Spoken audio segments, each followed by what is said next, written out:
hati seru nih. Ketiga, kalau kau suka hati tepuk tangan. Kalau kau suka hati tepuk tangan. Kalau kau suka hati mari berliterasi. Kalau kau suka hati tepuk tangan. Kau suka hati tepuk tangan. Kalau kau suka hati tepuk tangan. Kalau kau suka hati mari berliterasi. Kalau kau suka hati tepuk tangan. Oke, terima kasih. Nah, penampilan literasi pada pagi hari ini bertema Science Lab, teman-teman. Wah, seru nih. Pasti seru dong. Baik, untuk penampilan pertama, langsung saja kita panggilkan perwakilan dari kelas 11 IPA 3 kepada kelas 11 IPA 3. Waktu dan tempat kami sediakan. Kepada perwakilan kelas 11 IPA 3, kami persilahkan. Assalamualaikum warahmatullahi wabarakatuh. Waalaikumsalam warahmatullahi wabarakatuh. Selamat pagi dan salam sejahtera untuk kita semua. Pagi ya. Apa kabar semuanya? Apakah sehat? Bahagia. Oke, come back to me, Melwiranti dari kelas 11 IPA 3. Nah, pada literasi kali ini ada yang beda nih teman-teman.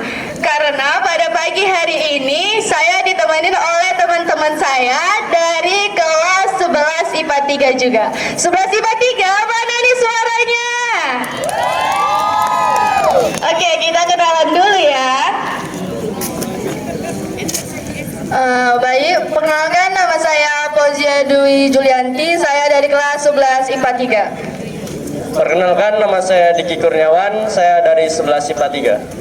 Perkenalkan, nama saya Novia Ambarwati dari kelas 11 IPA 3.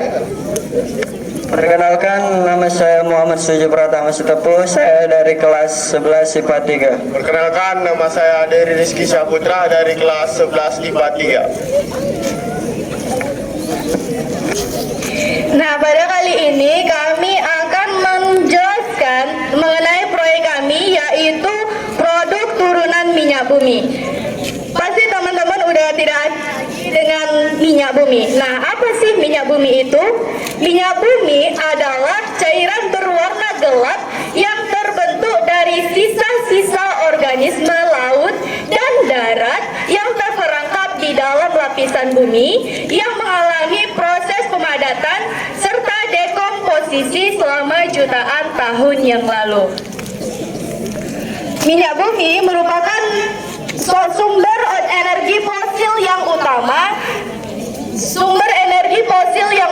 dan digunakan dalam berbagai industri termasuk pembangkit listrik, transportasi, dan produksi bahan kimia lainnya. Setelah minyak bumi dinyatakan aman, kualitasnya bagus, kemudian minyak bumi ditarik ke proses selanjutnya, yaitu proses destilasi bertingkat. Nah, pada pembuatan minyak bumi, di sini terjadi proses destinasi bertingkat, yaitu proses pemisahan cairan dengan menggunakan kolom destinasi berdasarkan tingkatannya. Pada proses ini, di sini menggunakan reboiler sebagai pendingin dan juga kondensor sebagai pemanas, yaitu berguna sebagai pengatur suhu agar bisa menghasilkan produk yang berkualitas. Nah, ada beberapa produk turunan dari destinasi bertingkat yang akan dijelaskan oleh teman-teman saya. Yang pertama ada gas. Gas memiliki titik didih dari min 160 sampai 30 derajat. Gas adalah destilasi bertingkat, adalah destilasi minyak bumi yang suhu destilasinya paling rendah, yaitu min 160 sampai 30 derajat. digunakan sebagai bahan bakar kompor gas atau LPG. Nah, di sini ada yang dinamakan PE atau petroleum ether. Titik didih petroleum ether 30 sampai 90 derajat Celcius. Petroleum ether adalah hasil destinasi minyak bumi pada suhu antara 30 sampai 90 derajat Celcius. Ciri khas petroleum ether sendiri ialah dia mudah terbakar dan harganya murah. Namun, petroleum ether ini tidak terlalu berbahaya dan digunakan sebagai bahan non-polar dan sebagai pengganti pentena. Nah, di sini ada juga yang dinamakan dengan bensin. Titik didih bensin 70 sampai 140 derajat Celcius. Bensin merupakan hasil destinasi minyak bumi pada suhu antara 35 derajat Celcius sampai 75 derajat Celcius. Terdiri atas heksana, heptana, dan oktana, dan digunakan sebagai bahan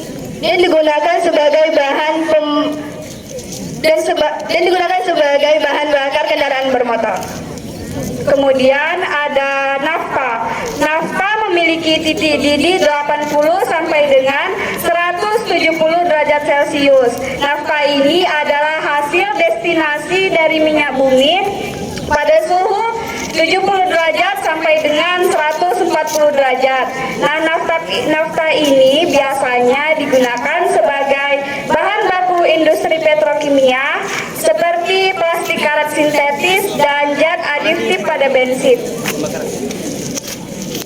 Dan kemudian di sini ada kerosin. Kerosin merupakan hasil destilasi minyak bumi berupa zat cair dan memiliki titik didih sekitar 180 sampai 250 derajat Celcius. Kerosin biasanya disebut dengan minyak tanah dan biasa digunakan sebagai bahan bakar kompor, terkhususnya kompor minyak tanah. Dan yang kedua ada solar. Solar merupakan hasil destilasi minyak bumi berupa zat cair dan memiliki titik didih sekitar 270 sampai 350 derajat Celcius. Solar juga digunakan sebagai bahan bakar mesin diesel, contohnya seperti mobil dan mesin dompeng. Selanjutnya ada oli. Oli ini memiliki titik didih 350 derajat Celcius dan 500 derajat Celcius. Oli adalah hasil destinasi minyak bumi setelah aspal. Minyak bumi ini akan dipanaskan pada suhu 350 derajat Celcius dan 500 derajat Celcius. Kemudian sehingga senyawa hidrokarbon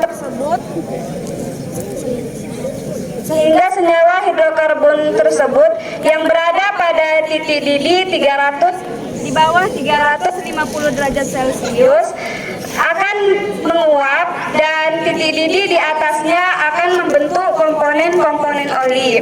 Oli tersebut digunakan sebagai pelicin pada mesin kendaraan bermotor. Setelah itu yang terakhir ada aspal. Aspal memiliki titik didih 252 derajat Celcius.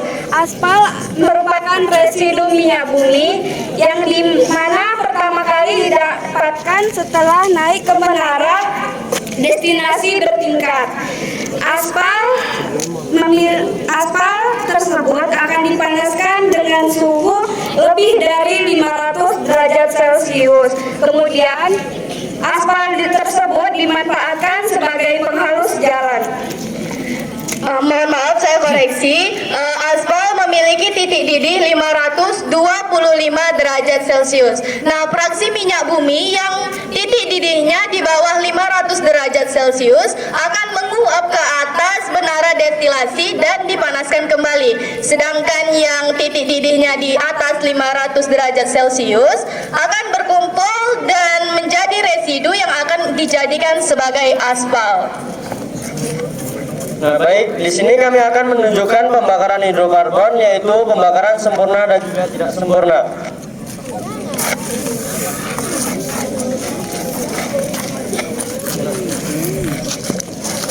Ini kami mempunyai dua botol cup kap yang dimana satu berisi air dan yang kedua tidak berisi air.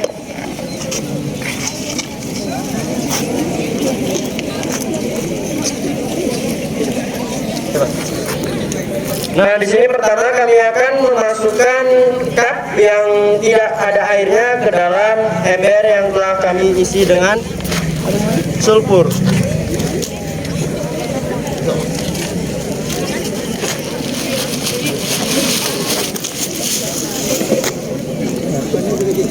Akan menunggu sampai cup ini bersih dengan gas yang dikeluarkan oleh sulfur tersebut.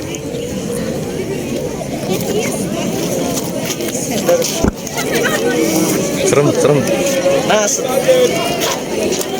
Karena nampak tadi serentin. setelah gas telah terisi ke dalam cup yang berisi cup yang kosong tadi, maka akan terjadi pembakaran sempurna di mana tidak ada bejana ataupun noda hitam yang tertinggal dalam cup tersebut. Sedangkan pada cup yang berisi air,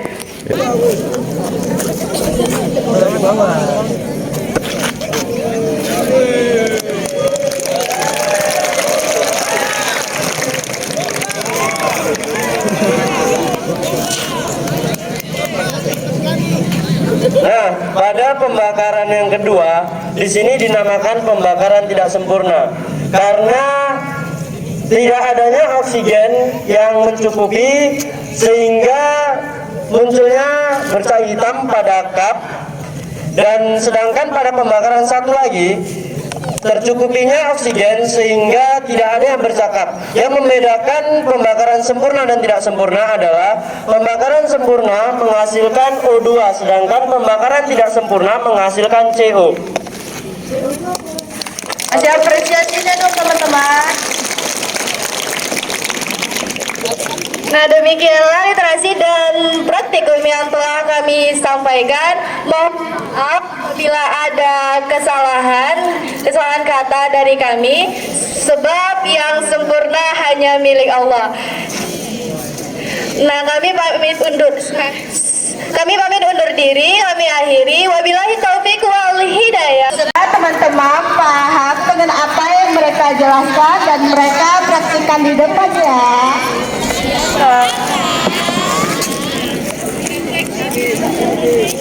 Saatnya refleksi.